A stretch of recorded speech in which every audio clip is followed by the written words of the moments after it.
Good. I thought we would do. I mean, I know maybe people can't make it. It's also possible that I've beaten this like a dead horse.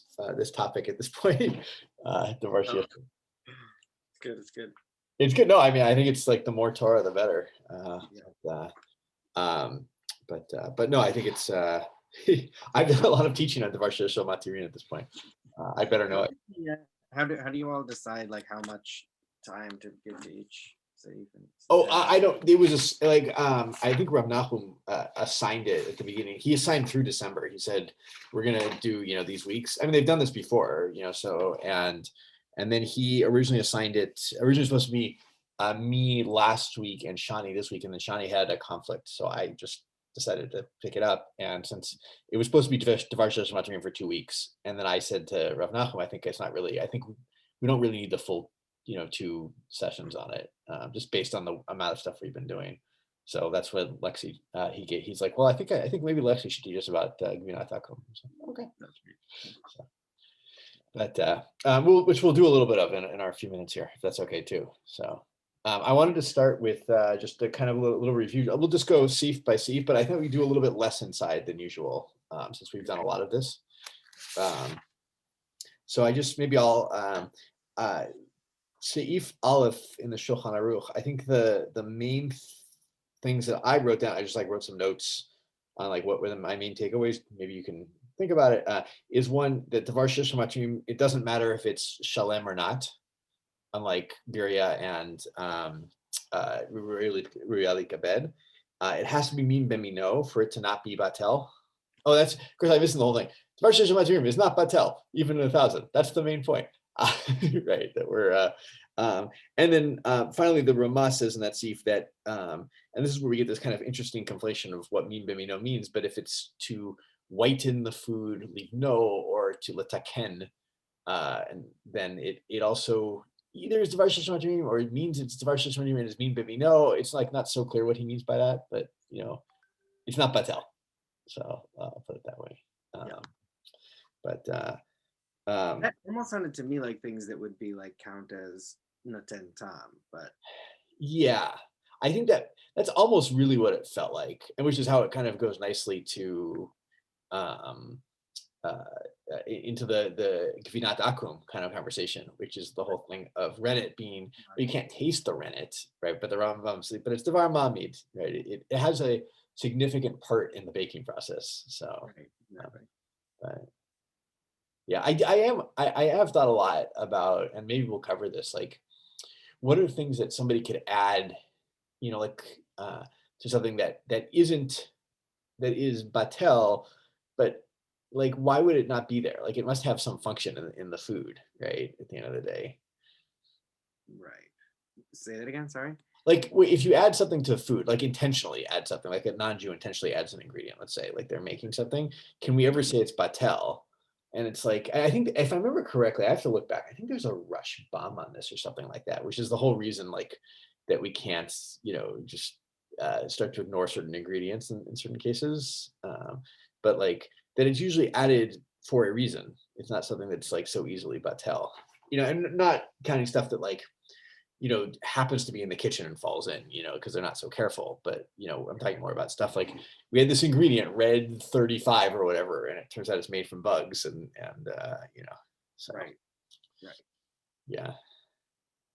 Yeah, even if it's a small amount. Yeah.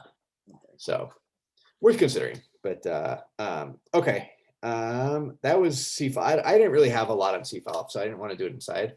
But the other big thing is that even if it's a safek, that it still counts as Dvar Shesha Matirim, even though it's a Derabanan rule, and right, even if it's a safek of a Derabanan, in fact, safek noldavet biyom tov, because tomorrow it will be fine. So who cares? But that was per the Rashi Shita, but.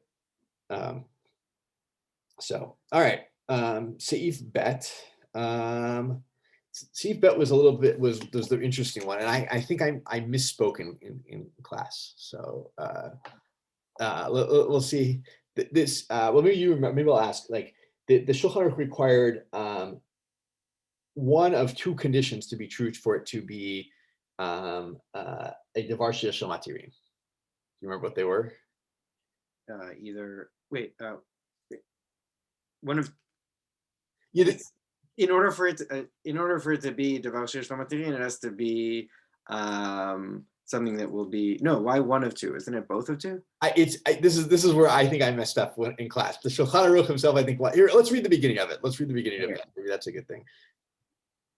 יש מי שאומר שלא אמרו דבר שיש לו מתירין, אלא כשהמתיר עתיד לבוא על כל פנים, או אם המתיר בידו לעשותו בלא הפסד. Oh, right, yeah.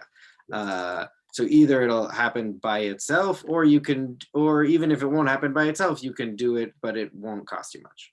Yeah. Or won't do anything by Rav Nachum. Yeah. And I think the reason now I understand why he say Yesh Misha Omer is because this is actually he's actually copying the Rashba's language, not the Torah's language.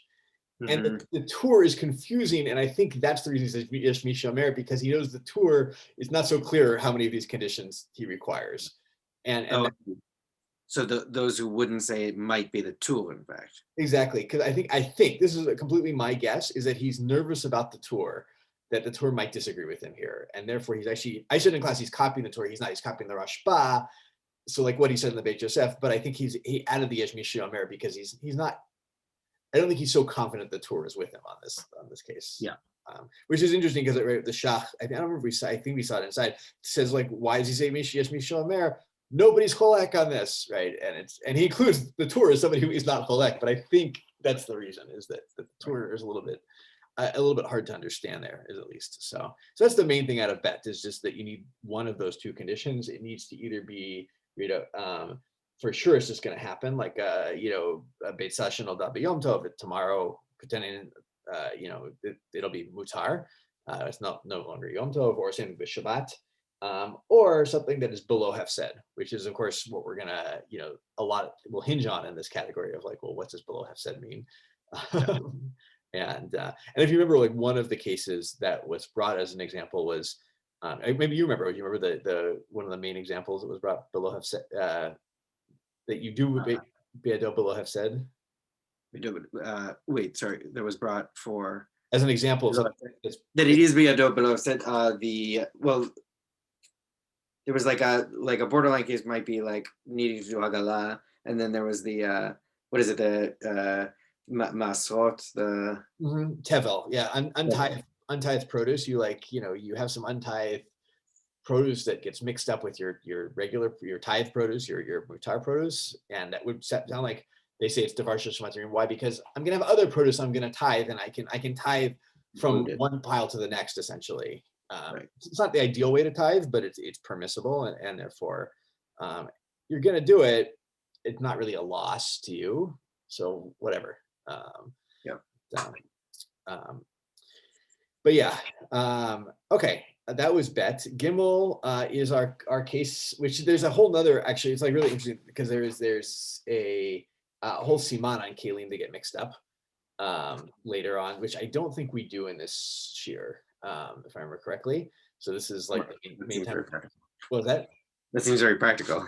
Yeah, it is, and it's not. As we said, like how often is it that you have one kli that gets mixed up with a bunch of others and they all look the same, and one of them is asur. It doesn't be a bunch of others, it would be two others, right? But I said it really did happen to us. It wasn't rove, it was two knives. Like we have these two knife sets, and the knives, our fleshach and milchik like knife sets, they look different except for, I think it's the bread knife looks identical, and we had stickers on them, and then the sticker came off of both of them, of course, right? And Rachel mixed them up one day, which the truth is, I don't think either of them has ever been used for actual meat or milk, right? Because they're bread knives. So, but nonetheless, they're part of the set. We weren't sure, so I was like, how hard is it to kasher them? Like it's not, they're single piece metal knives. But anyway, but yeah, I guess it could happen. It does happen, but it's not so common. And I think most people these days, buy different types of pots for meat versus milk, or they put stickers, or just so they can distinguish them. But right. Yeah. I don't know. Maybe I may be wrong. I'm just trying to think about practical cases and Is it like something getting draped and like being set aside and then getting mixed back in? That's not, yeah, that's I think more. I think you're right. I think that's the more common cases. Like you have a bunch of forks and you had one, right. like a milk fork you stuck in a meat dish that was hot. Let's just say, and so yeah. Um, but anyway, so the general rule in the Shulchan Aruch says, right? What does he say about is that Devar Sheish Matirin or not? That is not Devar Sheyesh Lo Matirin. Yeah, and he doesn't give an explanation, if you remember correctly. He just says it's not, right. Uh, Right. he just says the Ramah gives an explanation where Right. he says, well, that's a lot. There's hotzot that are required for this case, and so, which by the way, I think I mentioned, but there are people who are cholek on this, and they say, well, that's not the reason. It's because it's balua. Right. Like that's you have the next siman to go on. What are you doing? So hi Tikva, how are you? It's Hi, sorry about being no, late. no, it's okay. Tikva, is it easier if we start a little bit later for you to come to these? So no, generally it's okay. Today I had to do a Zoom shiver call and it Oh, ended. So, I'm so sorry. It's yeah, it's okay. but But yeah, like it ended early, so I was. all right, no problem. So we are on. We just finished Sif Gimel talking about this rule that if different vessels get mixed up together, it's not Devar Sheish Matirin according to the Shulchan Aruch, and the Ramah says it's because it takes hotzaot to do Hagalah. Whatever hotzaot, I don't know, drying the water, you have to pay for the fire, the wood, whatever it may be. We're not so clear, and people are cholak and they say no, it's because it's actually not. It's not machmat atzmo that it's asur, and it's from the stuff that it's bolea.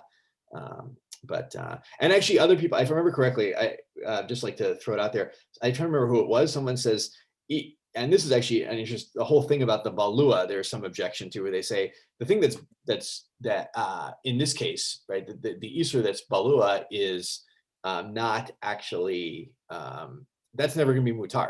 You actually just have to get rid of it. That's one of the objections. But the other big thing, do you guys remember the Ber Hatev we looked at on the Siman and what he says? He's quoting. Okay. What was On that? which one? I'm trying to remember. Yeah. Oh, it was the whole question about like what counts as what's It was that. Well, remember, there's another question, right? Which is we haven't done Tam Leaf Gam yet, which is like next Siman. But whenever you have a pot that absorbs food, that food after 24 hours becomes pagum, right? That's absorbed in the walls of the pot, right? So d'oraita, that pot is completely mutar, right? If I cook, pig in my pot, and then I clean it out, right? There's no pig left, but it has absorbed some of that pig taste, and then I let it sit for 24 hours. Over 24 hours, that's no 10 tam leaf gam. That pot is mutar. There's D'oraita, yes. Sorry, not mutar in general. I'm being recorded here. It's not actually mutar. It's mutar d'oraita. And d'Rabbanan, because of pots that are used within 24 hours, we say you don't use that one, until you do Hagala on it. So there's d'Rabbanan Isur. And so he says, well, like what are you talking about? That this isn't Devar Sheish Matirin. D'oraita, it is a Devar Sheish Matirin. If once you wait 24 hours, it becomes mutar. So at least if your pot gets mixed up with your pots, don't say, oh, it's batel barov, I can use it immediately. Wait 24 hours, so at least the d'oraita isur passes. And then, and from the d'oraita perspective, it is devar sheish matirin, which is like an interesting case where the d'Rabbanan isur, in some ways, causes you to be more makil about the thing. Could potentially, per the Ramah, would cause you to be more makil about the thing, because you would consider it not to be Devar Sheish Matirin. Right, we don't want that. Yeah, I think that's where the Shach objects. He's like, because we have a gezerah that you can't use a pot, that's sat for more than 24 hours. It's not a Devar Sheish Matirin, and therefore it gets mixed up within 24 hours with other pots. It could be batel, and he's no, don't do that. Let it sit. So okay, so good. Hopefully that's sensible. And then the last piece was Shulchan Aruch. Maybe Tikva, you want to read just the beginning of Daled from the Mechaber? יש מי שאומר דלא שייך דבר שיש לו מטרן, היחס לאוכל מתקלקל. Okay. So you don't consider it, I'm not sure what it means, לאוכל מתקלקל, but that you don't consider it דבר שיש לו מטרן when the food is, yeah, not sure exactly. I think it's become spoiled, maybe is probably the best way to put it. Goes bad. Okay. Yeah. Just because the food will spoil doesn't mean that's right because of pagam. Like, I think the idea is like if I have like, eggs aren't quite like this, but I think we kind of look at eggs this way in the modern day world, I guess maybe. But if it's gonna be mutar tomorrow, but by tomorrow it's gonna be moldy, like or inedible, then that doesn't count. And that's not the Varsha Shamatirin. oh, okay, I see. So it's saying it's something that would be mutter tomorrow, but it would be ruined. Then, okay, so it's not. I thought it was saying that if it's going to be mutter tomorrow because it's gone bad. Yeah. That's not what it's. No. It's saying that it's because tomorrow, like by the time it becomes mutar, it's also going to be bad. That doesn't count. So He doesn't explicitly say that it needs to be by the time. It doesn't say by the time. You're right. It says that it's something that will go bad. Right.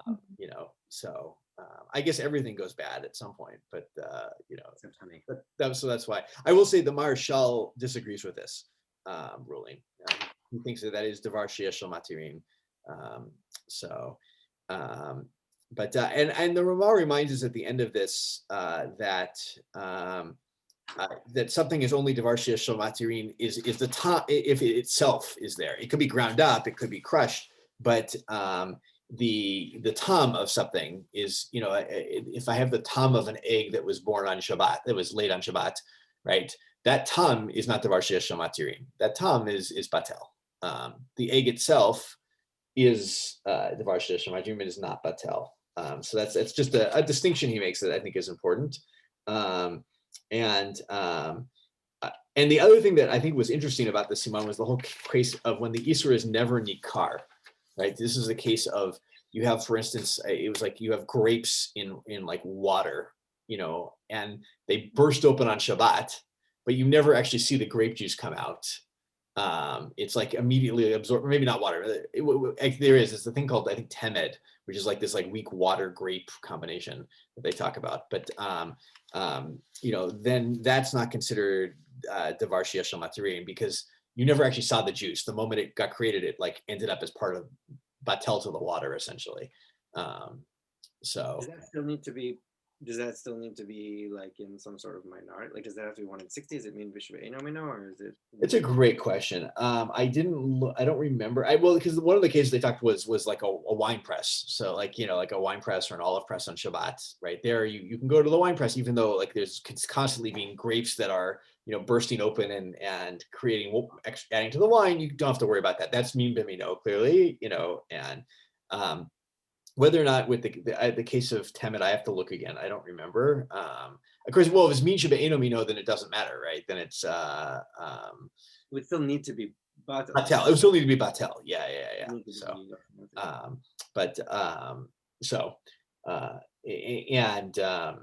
Although you could say actually for like if you're trying to make water, grape water, then maybe that is, never, that is what we call min b'mino, like what we've seen for like, that's an essential part of the thing, of the flavoring or the coloring or so forth. So, but people don't, they do, people do make, like you put, I do this for my kids sometimes, I put like berries in water. They like this in sparkling water and they like the taste of that. So it's, but anyway, and that's okay. So that's Devar Sheyesh Shel Matirin. I think in a nutshell, I think that like covers, that's 2 weeks of it. But I did want to say one thing about Gvinat Akum, if that's okay. And you can open. I pulled the document up here. Actually, I can. Can I share it? Okay. Yeah. Just in case you don't have it on you. I just wanted to look at the Shulchan Aruch in this, which is Alexia didn't put pages on it. But let's see, this is page 1, 2, there we go, page 3. In the middle of the page is the Shulchan Aruch. Mhm, Do you guys have a few minutes to look at this? Is that okay? mhm. So, maybe Yavni, you want to read the Shulchan Aruch here? Sure. גבינות העובדי כוכבים אסורים מפני שמעמידים אותם באור קיבת שחיטתם שהיא נבלה. ואפילו העמידוהו בעשבים אסורה. הגה וכן המנהג, ואין לפרוץ גדר, אם לא במקום שנהגו בהם היתר מקדמונים. ואם הישראל רואה עשיית הגבינות והחליבה, מותר, וכן המנהג פשוט בכל מדינות אלו. Great. I think we can stop there. That's Okay. I know that's exactly where I wanted to stop. So, right. So the Shulchan Aruch says, wait, maybe you can tell us what the Shulchan Aruch and the Ramah here. Yeah, the Shulchan Aruch says that you're not allowed to have the cheese of Gentiles because they put it in nevela. They use nevela stomach linings in order to make it into cheese. And even if this particular cheese was not made that way, we don't have Gentile cheeses in general. And Rama agrees and says, like, don't go against this, except if you're in a place where you have a long history of eating the Gentile cheeses. Yeah. And if a Jew watches the process from the milking through the cheese making, then it's okay. Exactly. So, I just a couple of comments maybe on this. One is just, this is per the Rashi, there's like 2 essentially ways that you could use an animal to curdle cheese, from what I understand. One is just use the actual stomach lining of the animal or do it in the stomach lining. And the other is to use the milk from the stomach. The milk is fine. Well, there's a debate in the Gemara, but we generally rule that the milk is fine. That's prisha be'alma. That's not really, even if it was from a treifa, or excuse me, a nevela animal. But the stomach itself is a problem, and therefore we don't do it. What do you mean the milk from the stomach? Like a baby cow that has swallowed milk and you take that milk out of their stomach? I think so, yeah. And you take the enzymes from that milk, essentially, is what they do. That's from what I understand. Shine and I spent a while trying to, and I may get this wrong, but this is like how I understand cheese making happens, is either you use the stomach lining itself or you use the milk. And sometimes when you use the milk in the stomach lining, that you do it in the stomach itself anyway, and that's the whole question. That would be a problem too. So yeah, that's how you, because but there's, yeah, you go ahead. The big question for me, which is like, it's an issue if it's a nevela because of the nevela, but it's not an issue if it's a kosher animal because it's like there's no basar b'chalav issue. There's no basar b'chalav unless you salt them together. That would be a basar b'chalav issue. Or you But nevela doesn't require salt to make it an issue. The nevela is an issue because you're using the part of the nevela stomach, essentially. It's maybe it is only no, it's not a basar b'chalav. It's just a nevela issue. So yeah. This has confused me forever. It's like the enzymes are not because put it this way, you're really using the enzymes that are in the milk in the stomach, if I remember correctly. That's the enzymes themselves, which is not, you're not actually using the stomach. It counts as nevela, but it doesn't count as basar. Exactly. Yes, it counts as nevela, doesn't count as basar. So is there an issur hana'ah for nevela? No. Right, you sell it to the ger, right? Right. Or you give it to the ger. Jimmy, I'm going to get the Torah right. You give it to the ger, you sell it to the nochri. But all the lav dafka, right? That's just. Right. But cheese made in the stomach of a kosher animal, or would it have to be like a properly shechted animal, that would be kosher? I'm not gonna. I believe that's correct, as long as you don't salt it together. Okay. Yeah. There's no cooking. I believe that's correct. I'm going to be careful about that because I'm not an expert in cheese. And I get confused every time because every time I have to go relook how cheese is made. So it's, but yeah. And the general way that is to do it though, would be to use either the milk from an infant cow, like from a calf, right? The milk in the stomach, not milk, the milk that it takes in its stomach, right, that has the enzymes in it, or to do it with plant enzymes or fish or something like that, which already, right, is being talked about in this situation. And it's interesting that just the Rama says, right, that you don't actually have to be part of the cheese making, you just have to watch the cheese making process. Right? First, he says there are places where they haven't made hag that they actually will eat this cheese. That's so, and then they can do that. But if you don't break down these fences. But a Jew just has to watch. And I just like the Shach, it's a very long Shach here, the Shach objects to that. He says, no, a Jew actually has to add, ideally the keva, the essentially the enzymes, in order to, as part of the process. You can't just watch it. That's the Shach's big disagreement with the Rama there. It was one of the bolded pieces that I think she put. And that actually has become, I know, the practice of a lot of kashrut agencies. In fact, a friend of mine who's a rabbi at a conservative shul in Seattle, she called the mashgiach for Tillamook. I don't know if you guys get Tillamook cheese where you are. Tillamook has one kosher line. And she was curious about, like, what about their other cheeses? And the mashgiach told her that that all the cheeses there except for one are actually fine ingredient perspective wise. If you're not holding like per the Shach, they're well, whether or not a Jew's watching is a whole other question. Is he there for all of it? I don't know, but he adds the rennet for the kosher line. That's the difference. Is that and there was one other cheese that he didn't, and that one was done on a separate line. It was like not an issue kind of thing. But it was kind of playing out the Shach versus Rama debate potentially. As I said, I don't know how often he's there and how much supervision is required. It sounds like a Jew has to watch the whole thing per the Rama. Although I guess you could say there are three levels, right? There's the level of, well, I know that all the ingredients in there are fine, is level one, and that would be the minhag that the Rama is referring to, that some people have. The second level would be someone has to watch, and the mashgiach would have to be there. And the third level was the mashgiach per the Shach would have to actually add the rennet. The Shach was doing something about ownership, right? As a whole, can it be gvinat akum, or does the Jew have to have a part in the process, essentially?